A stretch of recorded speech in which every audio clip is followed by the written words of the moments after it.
পাঠশালা শব্দটি শোনার সাথে সাথে হয়তো আপনারা চলে গেছেন আপন শৈশবে।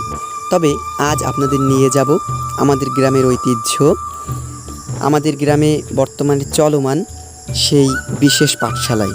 অবশ্য এর অবকাঠামোগত ভঙ্গুরতার কারণে আপাতত এই বিল্ডিংয়ে এর অবস্থান। পাঠশালা বর্তমানে পরিচালনা করছেন আমার প্রিয় এক ভাই বিনয় রায়। আমরা এখন ডাক পড়া শুনব।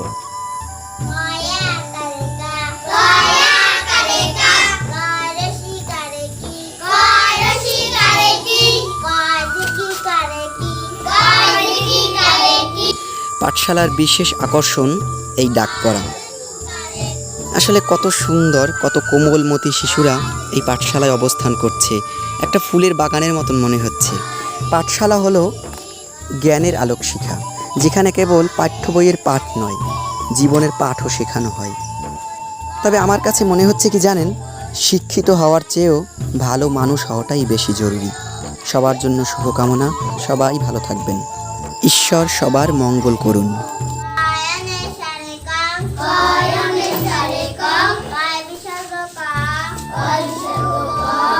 যাক, ধন্যবাদ। একটা করতালি দাও জোরে। এই তো সুন্দর। হ্যাঁ।